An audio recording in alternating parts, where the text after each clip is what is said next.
Welcome back to the Joyous Kingdom. I'm Cade. Today we have a brutally honest review on the Atom Bomb Squad by the hundreds. This is a fashion streetwear clothing brand that is one of the biggest in the entire world. This actually might be considered a low-key project, even though they've collaborated with the likes of the Bored Ape Yacht Club, the likes of Disney, the likes of Adidas. They're a big-time brand that's been around for almost 20 years. Before we get into that, make sure you click that like button, subscribe to the channel, join the kingdom for more NFT content. Also, the first drop of the Joyous Kingdom clothes is literally out right now. Make sure you check that out. Links in the description below. If you buy any, please tag me on any socials. I will repost you. The shop will be open for 2 weeks, and then we are closing it until the fall or the winter drop. If you already follow me on Twitter, if you're not my Discord, down below in the description, you are only hurting yourself, fam. As you know, the goal of this channel is to instill the knowledge and confidence it's going to take to navigate this metaverse on your own one day. So if that sounds good to you, well, let's get into the video.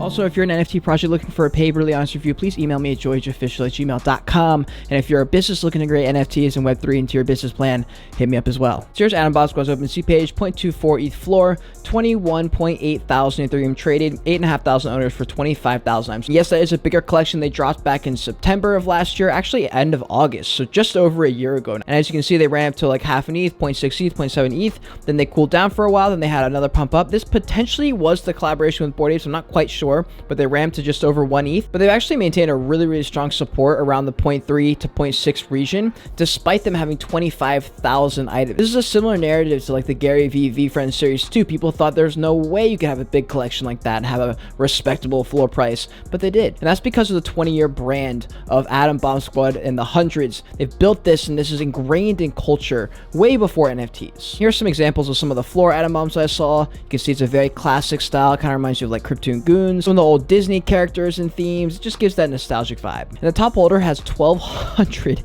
which is almost 5% of the whole collection, which would normally be a lot, but there's 25,000 items, so it's not that big of a deal, because under that, the next person doesn't even hold 1% of the collection. This is what the hundreds brand looks like. This is a streetwear brand like I talked about earlier. The cool thing about the hundreds art is this became their logo after like 3 years of not having a logo, and it didn't even sell until they made it into a basketball. And then as soon as that happened, everyone bought it, and then it just became a thing. The Atom Bomb Squad logo became synonymous with the hundreds, and that has led to eventually this NFT project. And here's their Twitter page, the hundreds, 133,000 followers on Twitter. They do an excellent job in their social media game. They're posting all the socials, doing all the things they should be doing, building a community online like they always have. Their big thing has always been stories, artists, sharing culture in that sense, collaborating with other big brands that are doing cool things. This is the Atom Bomb Squad Twitter page. Again, same stuff. They've got tons of videos, tons of content from over the last 2 decades of just building the brand all over, documenting the process. They've done a banged up job covering the brand and building a community around it. And here's their website. Atom Bomb Squad is an NFT project, the hundreds, consisting of 25,000 unique combinations of the bombs and accompanying backgrounds from our 2 decades of history. Ownership grants you a membership card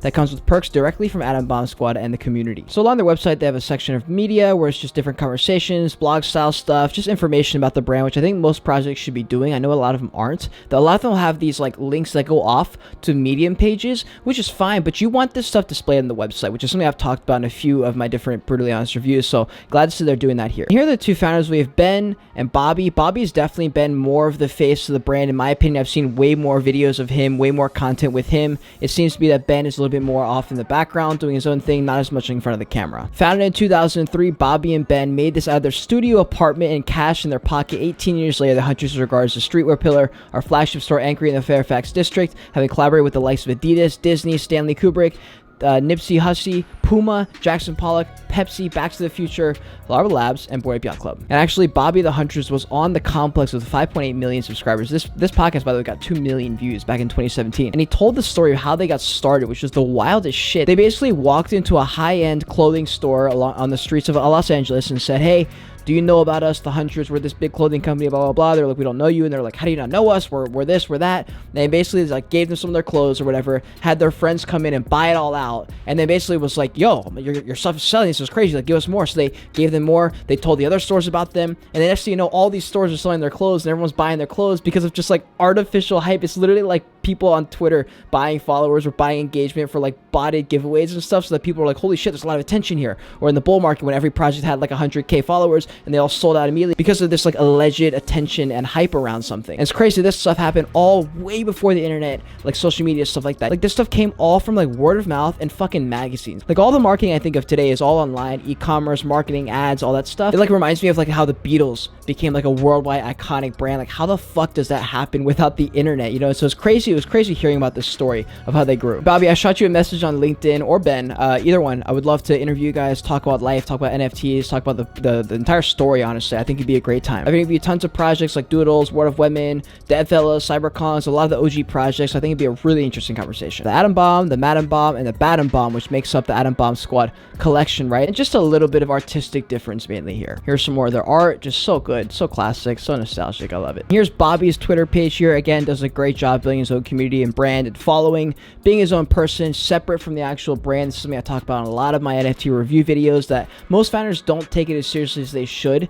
Building a social presence online is the most important thing you'll do, especially because of FUD. If any FUD breaks out, you want to make sure that your community knows who you are as a person, so that when the FUD hits, which is inevitable for every single project, they'll at least know who you are as a person and aren't just going to jump to conclusions, because that only happens when the people don't really know who the founder is and they don't trust them. They haven't earned their trust. There's Ben the Hundreds, 37k, so a little bit less of a social presence. As I said, Bobby is definitely the face of the brand. He goes and does all the video stuff, but I think he does a great job as well, building his own community in his own way. And then we have that Madam Bomb Squad that we saw a second ago. I just found out they follow me, so I'm going to see if I can set up some type of interview podcast thing with someone on the team. I just think it'd be really, really cool to interview these guys. This is the Hundreds Instagram page, 600,000 followers on Instagram, so massive social presence you can see on Instagram. And this is because they were a massive brand before NFTs. You guys know how I feel about NFTs on Instagram. It's just not the time yet. NFTs just ain't happening yet for NFT land on Instagram. They're just not ready yet, but they have built their brand way before NFTs. So, and here's that collaboration with the Cool Cast they did a little while ago too. Then we have the Atom Bomb Squad Instagram page, quite a bit smaller, 20,000, because this is an NFT Web3 brand, so it's hard to grow online. But they also do a great job building a community online, keeping the community involved, engaged, and just seeing what's going on. And then here's Bobby's Instagram, again, 288,000 followers on Instagram, so massive following, just from the streetwear, clothing, fashion world. And I jumped in their Discord just to see how organized it was, if it was structured the right way, if there was a million channels. I do think there was a ton of channels in here,